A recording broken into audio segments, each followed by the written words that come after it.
The online D&D group known as Nat19 has become one of my favorite things to watch every week. They've been able to create fantastic locations, stories, and characters ever since I first started watching them back in 2018. To show just how much I love them, I wanted to talk about them in a form that I could get out into the world, so that others can enjoy them as well. And I felt that right now is the best time. This year marks the 5th anniversary of the first of their campaigns that I watched, and the one that holds a very special place in my heart. The campaign is known as Digimon Emblem Story. I've decided to make a video of myself talking about this campaign, spoiler-free at first, but then bringing up spoilers later, talking about some of my favorite moments, and talking about why I love the series so much. Digimon Emblem Story is a D&D campaign using elements from Digimon, that is, however, using an original story created by the Dungeon Master. Emblem Story's first session was released on YouTube in January of 2018.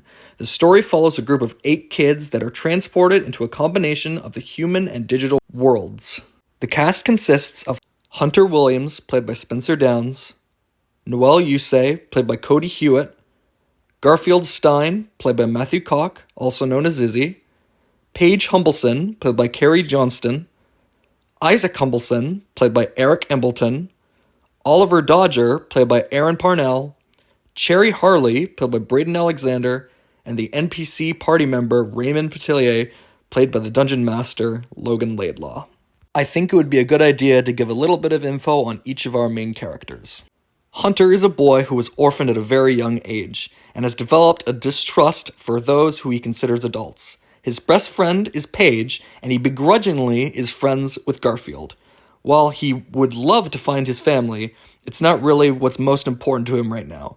Once he and the rest of the group arrives in the alternate world, finding a way home becomes really important to him and basically his top priority. The Humblesons, Isaac and Paige, are a brother and sister who always try to stick together. They had a rough time with their parents, so Isaac decides to take care of his little sister and move out. He puts Paige's safety above everything else and always questions if she's safe first in every situation. If I had siblings of my own, Isaac is the type of older brother I'd like to be. Paige, surprisingly, has a pretty big tie to the digital world. When she was younger, she was mysteriously transported to it and watched Omegamon and Plutomon fight. Afterwards, she made it her mission to try and let the world know about her discoveries, but no one believed her, and really, they simply just see what she posts online as popular fanfiction. Garfield is a massive liar. He always wants to be seen as cool, so he makes up a lot of stories and stuff about himself, like saying that his middle name is Megatron. While he does lie a lot, he is a really nice kid who just seems like he wants to have friends and to be noticed. Oliver's the cool kid of the group, or at least he wants to be. He likes to be quiet and be off on his own. However, whenever Noelle or Cherry are around, he books it as fast as he can to hide, since they'd love to bully him. He's also a fan of music and always carries his headphones around with him. Noelle is a girl from Japan who had taken up martial arts as a pastime. She loves to punch things, and I mean really loves to punch things. Noelle ends up becoming friends with Cherry and helps her with all of her delinquent activity, which involves bullying Oliver a lot. However, if a situation ever gets dangerous, Noelle is one of the first people, and often the first person, to step up and protect those around her. Cherry honestly just wants to be noticed by her parents. That's why she goes out and does all the intense things that she does. It started out with her own sketchy activities outside of school, which involved different groups of kids. She may seem like a mean bully girl, but she values her friends quite a lot. And then whenever she messes up, she'll get upset and apologize for it. Overall, when you get to know her, she becomes a really good friend. At least it seems that way. And Raymond, well, he's the principal's kid. Honestly, though, we don't know a lot about Raymond. Well, right now at least. I love each and every one of the human characters, but if I had to pick a personal favorite human member of the party, I think I would have to go with Cherry. I like her personality a lot, and she's very funny to watch. Plus, the accent that Braden gave her is really good, and I really enjoy listening to it, as it gives a lot to her character. Each of the kids has their own partner Digimon. The Digimon are Hackmon for Hunter, Black Gabumon for Paige, Elecmon for Isaac, Commandramon for Garfield, Hyokomon for Noelle, Systemon Blanc for Cherry, Dorumon for Oliver, and Black Agumon for Raymond. Each of the partners has their own personality and reason for being in the group and for fighting. Some of them want to fight against the AOA army, one of the major antagonistic groups of the series, while others are just trying to avoid conflict and stay alive. The adventures that this group goes on takes many different turns. Sometimes they'll be doing more comedic battles against funny little Gobblemon and their leader Disc Ogremon. Sometimes they'll be fighting to save people in a radio tower, while other times some of their fights get pretty intense. In this world, there's the possibility of death for both the Digimon and the human kids alike. It's a very big possibility, and is something that Logan makes it very well known is possible for any of the players. No one is safe. Well, except one time involving a door in said radio tower. This series has so many moments that had my full attention as I was watching week to week. Battle against Digimon rivals, and any Digimon evolutions, everything was always keeping me interested and was always a high point. If I had to pick a favorite moment, it would have to be the battle against Sorcerermon. The fight itself was really cool, and Sistermon's evolution to Lekismon was really awesome. Plus, she got a really cool finisher off on Sorcerermon.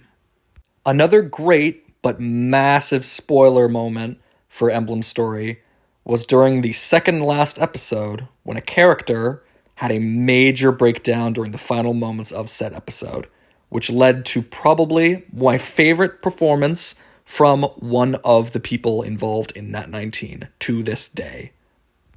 Now, I want to briefly talk about some spoilers. So, if you've watched so far into this video, but haven't seen the series yet, I'd highly recommend leaving now and clicking on the link in the description where I'll be placing the full official Emblem Story playlist from Nat19 themselves. Again, if you haven't watched, now is the time to leave. Alright, it's time for spoilers. Black Gabumon was my favorite Digimon partner ever since he was introduced. So, when it was revealed that he was an AOA spy since the very beginning, I was pretty shocked. Though, I never doubted that he'd come back and was able to rescue Paige. Now, speaking of AOA and the AOA scum, as Hackman would put it, how about we briefly talk about Kay Walters? Seriously, finding out that she was the second in command of the AOA army was pretty wild, and that she was Hunter's older sister. It was a huge shock. I remember really freaking out at that twist near the end of the campaign. She made a really good antagonist for those last handful of episodes during Campaign 1. Last but not least, I can't forget to talk about the 20th Zubagermon, played briefly in one session by Chase Corbin. He was a lot of fun, and Chase was able to bring a lot of personality to his voice. And he was able to make me laugh multiple times every time he spoke. Forward ceaselessly was a great quote, and I loved hearing Chase say it. And Logan did a good job imitating Chase after the one session where he played him. Emblem Story helped me get interested in Nat19, and I'm really grateful for that. It was a wonderful campaign filled with wonderful and great characters, and now I get to see the amazing people behind it do other fantastic D&D stories, including Devil's Might Surrender and Vestige of a Fucus. This now includes the newest main member of the group, Hayden Davio, who's become a great addition to the overall cast. They're one of my favorites now. I'll continue to love the Nat19 group, as well as the community I'm happy that I became a part of. Hopefully, one day, we can return to the Emblem Story world and continue the adventures of this fantastic group of characters. As I said before, if anyone who's been watching this wants to check out Nat19, I'll leave a link to their YouTube channel and Twitch in the description below, as well as credits to all of the art that I used in this video. I hope everyone enjoyed me gushing about something that I love so dearly, and if the Nat19 group is somehow watching this, know that I love all of you guys so much. You're all amazing, and I can't wait to see more from you. Thank you all for watching. This has been ScenicFire. Take care. One last important note, the character art of Cherry, Garfield, Hunter, Isaac, Noelle, Paige, and Kay were all done by Twitter artist Vinzuality. I'll leave a link to their account on Twitter in the description down below.